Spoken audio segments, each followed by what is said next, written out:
What's up, everyone? Hello again, it's me. I want to share with you more stories by, you know who, S.C. Schlosser, a woman who wrote all those books about the folklore, fairy tales, ghost stories, and these are from Mexico, or I think this first one's from Texas.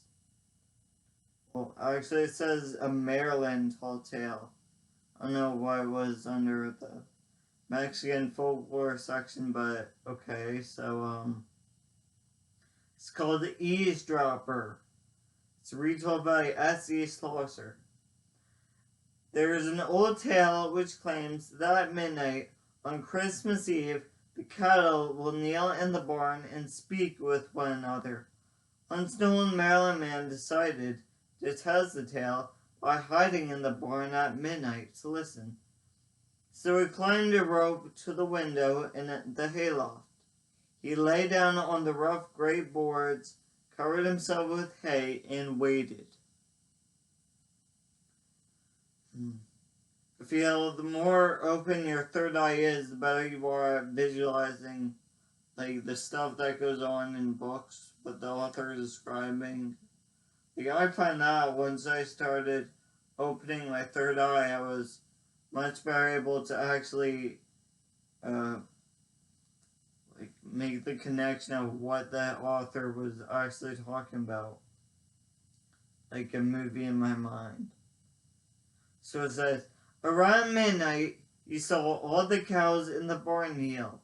At first, he could not make out any words, but then he heard the cow underneath his hiding place say to its neighbor, I am afraid our poor old master will not live out the year. I guess these animals definitely know something because they've been around a lot longer than us humans. And they don't have as many distractions. Oh dear, exclaimed her neighbor. What a pity! The old man was so frightened by the cow's words that he hurried over to the window, wanting to get away from the barn as fast as he could. But his sweating fingers slipped on the rope and he fell to the ground, broke his neck, and died. Since then, the people in Maryland have never eavesdropped on the cattle at midnight on Christmas Eve. Okay, that was another folklore. It says Mexican, but it was from Maryland. So I guess if it's true in Maryland, it should be true in all about cows everywhere. So the other two I printed out, first one's called El Muerto. This one actually is Mexican. El Muerto means the dead. After getting the lay of the land, so to speak, frontierman Bigfoot Wallace moved from Austin to San Antonio, which was considered the extreme edge of the frontier, to sign up as a Texas Ranger under Jack Hayes. In them days, Texas was as wild as the West could get.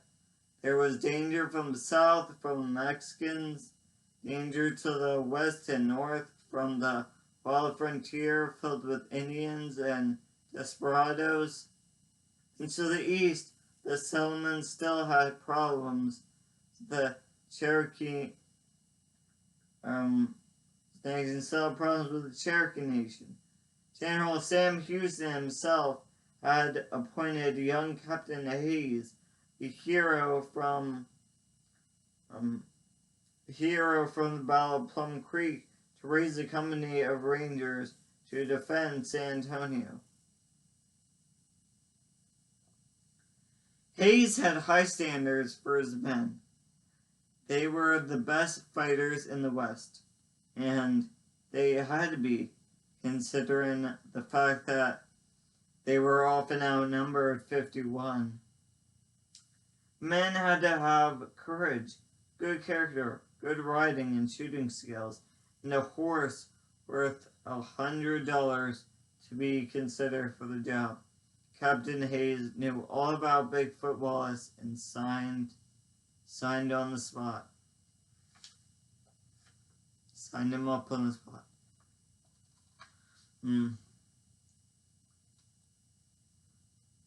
So armed with Colt pistol and a Bowie knife, Texas Ranger Bigfoot Wallace once more took on the Wild West and quickly made his mark on Texas folklore. In them days, the Rangers tended to handle stock theft at the end of the rope, so to speak, stringing up the bandits, forcing a confession out of them, and then leaving the body swaying in the wind to deter other outlaws. Only it didn't work, and the bandits kept right on stealing, sometimes passing right under the bodies of their fellow outlaws to do it. Well, some people just never look around themselves. You gotta pay attention in this world.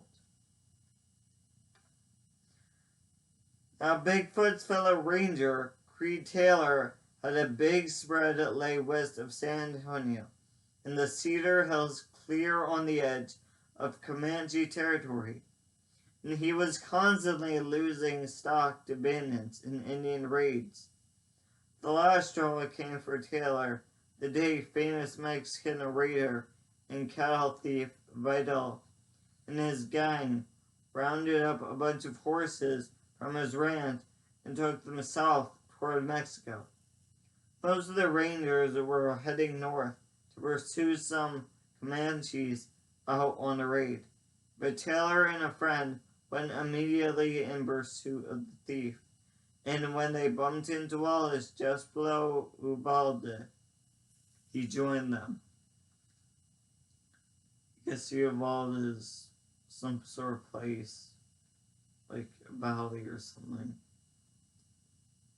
Bigfoot was always ready to hunt horse thieves and desperados, especially those of Mexican descent, never forgetting what happened to his brother at Goliad.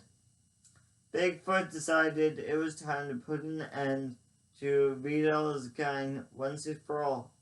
He would track the wiry Mexican bandit to earth. The three men located the camp where the horse thief and his gang lay sleeping and snuck in from downward, so as not to alert the horses. Vidal was wanted dead or alive, so all the thieves were shot and killed in the gunfight that followed. That was when Wallace got an idea. Obviously, hanging horse thieves, hadn't gotten the message across to the outlaws raiding the ranches of the good folk of Texas.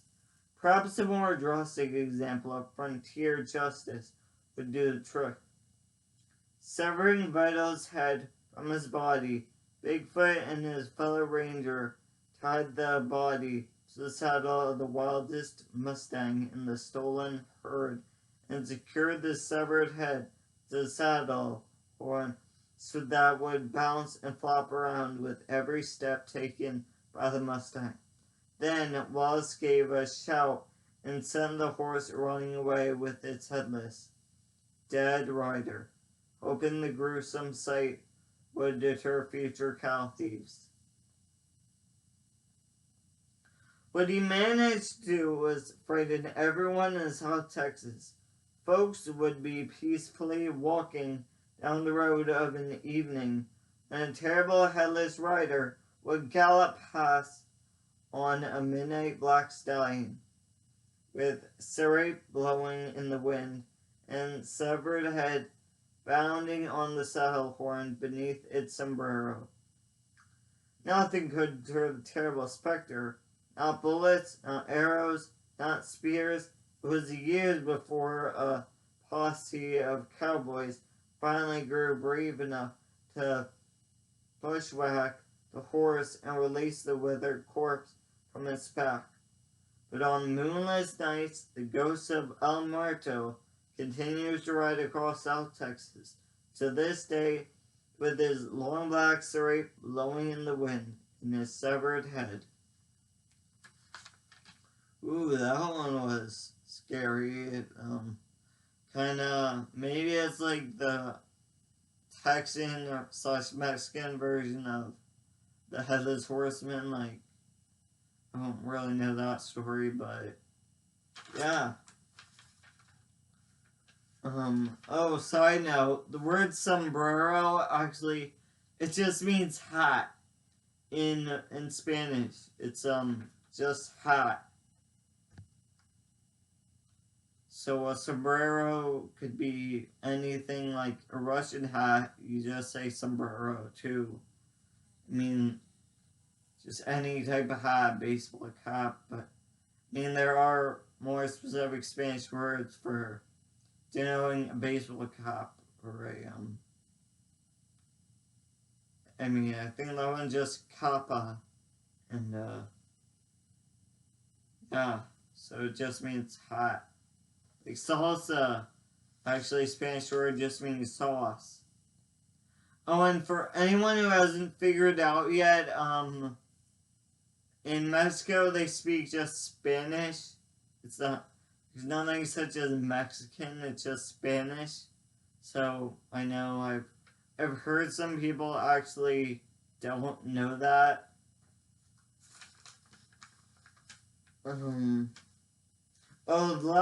My last story is called The White Girl. This is also a Texan folklore story. He was sulking a little, standing at the sidelines while all the other men danced with their pretty partners. His girl had not come to the dance that night. Her mother was ill, and so his girl had remained at her side. A fine pious act, he thought sourly, but it left him at loose ends. His friend, Ernesto, came up to him between sets with a cold drink and some words of encouragement. After all, Anita is not the only girl in the world, Ernesto said. There are many pretty girls here tonight. Dance with one of them. Bolstered by his friend's words, he started looking around the dance hall. His eye fell upon a beautiful young girl standing wistfully at the edge of the floor beside the door to the terrace. She was dressed in an old-fashioned white gown, and her skin was pale as the moon. Her dark eyes watched the dance hungrily from her position behind a tall fern, and he felt his heart beat faster. Such a lovely woman should be dancing.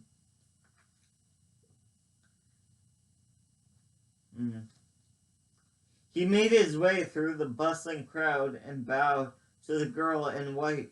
She looked startled by his addresses, as if she had not expected anyone to notice her that night. But she readily assented to dance with him, and he proudly led her out onto the floor for the next set, all thoughts of Anita gone from his mind. Ernesto and some of his other friends gave him odd looks as he danced with the girl in white. A few times, the man opposite them bumped right into him, as if he had not seen his partner at all. He was furious and wanted to stop the dance and make the man apologize to the girl in white, but she just laughed and hushed him. Watch, I'm sure, since she was so pale and dressed in white, maybe like she was a ghost and she only appeared to him. I swear I haven't read this yet, but I know that's gonna happen. When the dance was over, he hurried to get his fair partner a drink. Ernesto approached him at the refreshment table.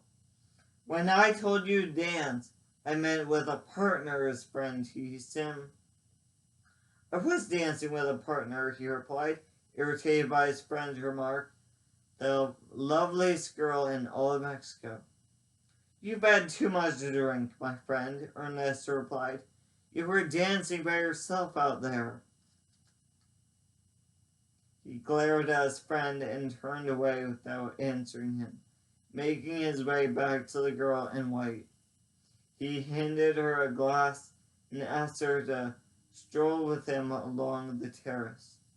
The night was beautiful, sky full of stars, and he stared at the girl in white with his heart in his eyes as they stood looking out over the beautiful scene. The girl in white turned to him with a sigh and said, "Thank you for the dance, senor. It has been a very long time since I had such pleasure." "Let us dance again, then," he said infatuatedly. But she shook her head. "I must leave now," she said, catching up her skirt with one hand and drifting toward the stairs at the side of the terrace. "Please don't go," he pleaded, following her. "I must," she said, turning to look at him. Her eyes softened when she saw the look on his face. "Come with me," she invited, holding out a pale hand. His heart pounded rapidly at the thought. More than anything in the world, he wanted to go with this lovely girl. And then his mind registered the fact that he could see the stone wall of the terrace through the girl's hand. Ooh, I guess I was right. She is a ghost. His desire melted away before the shock of that realization. He looked into her face again and realized that she was fading away before his eyes. At the look of horror on his face, the girl gave a sad laugh and dropped her hand, which was nearly transparent now. "Goodbye," she said, her body becoming thin and misty. "Goodbye." Or as they say in Mexico, adios. Or hasta luego. Then she was gone. He gave a shout of terror when he realized he had been dancing with a ghost. He bolted from the premises, leaving his horse behind, and ran all the way home. When Ernesto came the next day to bring him his horse, he told his friend the whole story. Ernesto whistled in awe. "You saw the spirit of Consuela, my friend," he said.